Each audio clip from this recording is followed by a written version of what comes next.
आज हम करेंगे दोस्तों एकदम आसान तरीके से सीलिंग फैन का रेगुलेटर कनेक्शन। सबसे पहले करेंगे दोस्तों, इस बोर्ड में जो पहले से रेगुलेटर लगा हुआ है, मान लीजिए यह रेगुलेटर ख़राब है। और यह कॉमन बात है दोस्तों, हर घर में कभी ना कभी पुराना रेगुलेटर को ख़राब होने पर बदलना पड़ता है।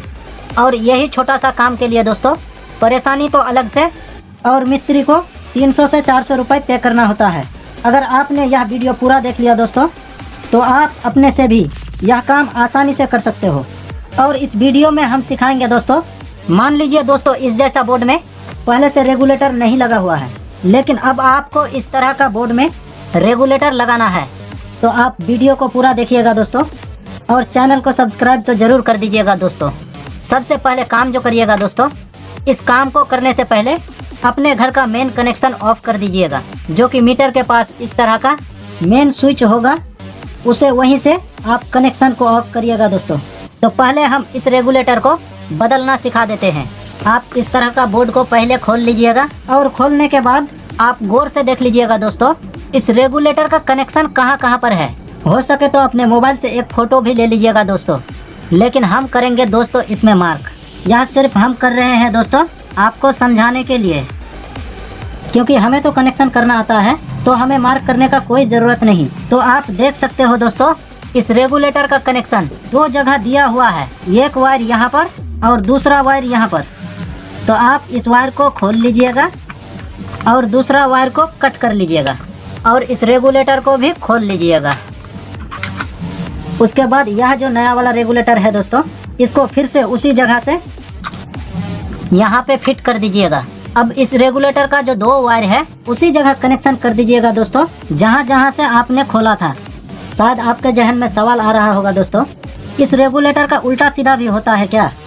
नहीं दोस्तों, रेगुलेटर का कोई उल्टा सीधा नहीं होता। आप निश्चिंत होकर इसी तरह से कनेक्शन कर दीजिएगा। उसके बाद इस बोर्ड को फिर से बंद कर दीजिएगा और इस स्क्रू को अच्छी तरह से कस दीजिएगा। अब आते हैं दोस्तों इस बोर्ड में रेगुलेटर का कनेक्शन कैसे करें, जो कि आप देख सकते हो इस बोर्ड में पहले से कोई रेगुलेटर लगा हुआ नहीं है। तो आपको क्या करना है दोस्तों, इस तरह का बोर्ड में कोई एक स्विच को खाली करना होगा, तभी जाके आप रेगुलेटर इस बोर्ड में लगा सकते हो। तो आप उसी स्विच को खोलिएगा दोस्तों जिस स्विच का कोई काम नहीं, यानी जो स्विच खाली है। तो पहले हम इस बोर्ड को खोल लेते हैं दोस्तों। आप देख सकते हो दोस्तों, हमारा इस बोर्ड में 4 स्विच और 2 सॉकेट लगा हुआ है। आपका इससे अलग भी हो सकता है दोस्तों। अब आप गौर से देख लीजिएगा इसमें कौन सा स्विच खाली है।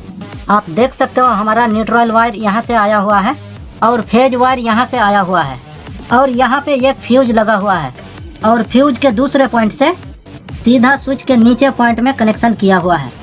आपका ऊपर में भी हो सकता है, तब भी कोई बात नहीं दोस्तों। आप देख सकते हो पहला स्विच से इस सॉकेट में कनेक्शन किया हुआ है, और दूसरा वाला स्विच से इस होल्डर में कनेक्शन दिया हुआ है, और बीच वाला स्विच हमारा खाली है, और चौथा वाला स्विच से इस सॉकेट में कनेक्शन दिया हुआ है। तो आप इस स्विच को खोल लीजिएगा दोस्तों, और इसका कनेक्शन भी काट दीजिएगा।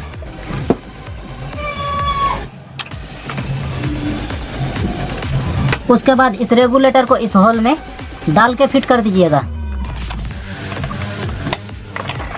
अब आप इस तरह का एक छोटा सा वायर का टुकड़ा ले लीजिएगा, और इस स्विच में से इस स्विच में कनेक्शन को दोबारा कर दीजिएगा,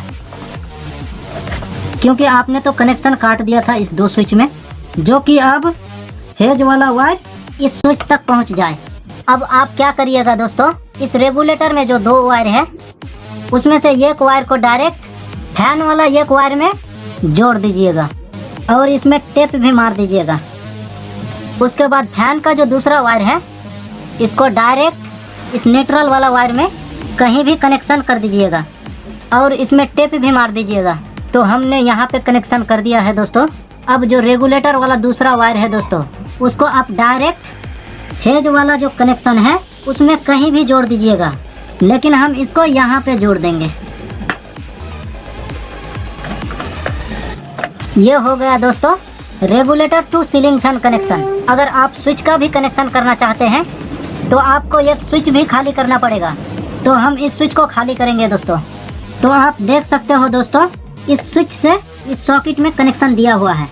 आप पहले इस कनेक्शन को खोल लीजिएगा, आप पहले इस कनेक्शन को खोल लीजिएगा और ये जो रेगुलेटर वाला वायर है दोस्तों, यहाँ से खोल के इस स्विच में कनेक्शन कर दीजिएगा।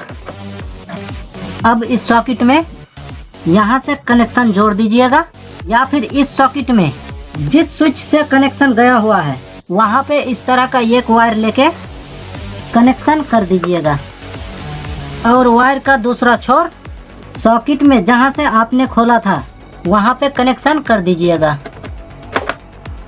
उसके बाद इस बॉक्स को फिट कर दीजिएगा। अब आते हैं दोस्तों, मान लीजिए इस बोर्ड में कोई जगह खाली नहीं है तो आप इस तरह का 2 कटिंग बॉक्स ले लीजिएगा और इस बॉक्स को आप जहाँ चाहे वहाँ फिट कर दीजिएगा। मान लीजिए आपको अपने बेड सिरहाने में इस बॉक्स को लगाना है ताकि आप सोते हुए भी अपने फैन को ऑन ऑफ कर सके, लेकिन हम इस बोर्ड को यहाँ पे फिट करेंगे। तो फटाफट से इस बोर्ड को हम यहाँ पे फिट कर लेते हैं दोस्तों।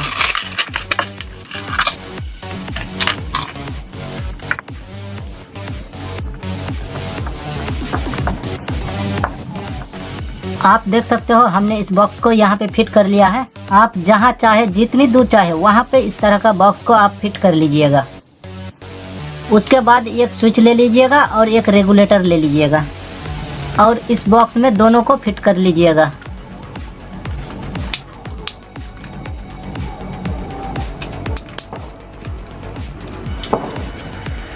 और फिट करने के बाद जो सीलिंग फैन वाला 2 वायर है उसमें से एक वायर को इस रेगुलेटर के एक वायर में जोड़ दीजिएगा और इसमें सेलो टेप भी मार दीजिएगा। अब जो रेगुलेटर वाला दूसरा वायर है दोस्तों, उसे इस स्विच का जो ऊपर वाला पॉइंट है उसमें कनेक्शन कर दीजिएगा। अब आप मेन वायर ले लीजिएगा, आपको जितना बड़ा लगेगा आप उतना बड़ा ले लीजिएगा। हमारा बोर्ड तो एकदम ही पास है तो हम छोटा ही वायर लिए हैं। आप अगर अपने सिरहाने में इस बोर्ड को फिक्स करते हैं तो आपको लंबा वायर लगेगा। अब आप क्या करिएगा दोस्तों, इस वायर का एक छोर को इस बॉक्स में एक होल बनाकर इसमें इस वायर को घुसा लीजिएगा। अब इस छोर में जो 2 वायर है दोस्तों, एक वायर को स्विच का जो दूसरा पॉइंट है उसमें कनेक्शन कर दीजिएगा, क्योंकि स्विच का एक पॉइंट में रेगुलेटर का कनेक्शन कर दिया था। अब दूसरा पॉइंट में डायरेक्ट सप्लाई का एक वायर का कनेक्शन कर दीजिएगा और जो दूसरा वायर बचा है आपके पास उसको डायरेक्ट फैन वाला जो एक वायर बचा हुआ है उसमें जोड़ दीजिएगा और इसमें भी खूब अच्छी तरह से टेप मार दीजिएगा। आप देख सकते हो हमने फैन का जो 2 वायर है, एक वायर को डायरेक्ट सप्लाई में जोड़ दिया है और दूसरा वायर को रेगुलेटर का एक वायर में जोड़ दिया है और रेगुलेटर का एक वायर को स्विच का एक पॉइंट में कनेक्शन कर दिया है और दूसरा स्विच का पॉइंट में सप्लाई का एक वायर का कनेक्शन कर दिया है। अब आप इस तरह से इस बॉक्स को बंद कर दीजिएगा और खूब अच्छा से स्क्रू को कस दीजिएगा। अब ये जो दूसरा छोर बचा है दोस्तों, आपको जहाँ से भी सप्लाई का 2 वायर मिले वहाँ पे आप इस वायर को जोड़ दीजिएगा। मान लीजिए इस बोर्ड में ये वाला मेन सप्लाई गया हुआ है तो हम इसी 2 वायर में इस 2 वायर को अलग अलग जोड़ देंगे कुछ इस तरह से। तो उम्मीद करता हूँ दोस्तों आपको इस वीडियो से बहुत कुछ सीखने को मिला होगा। अगर वीडियो अच्छी लगी हो तो हमारे चैनल हयात G10 को सब्सक्राइब करना ना भूलिएगा। जय हिंद, जय भारत।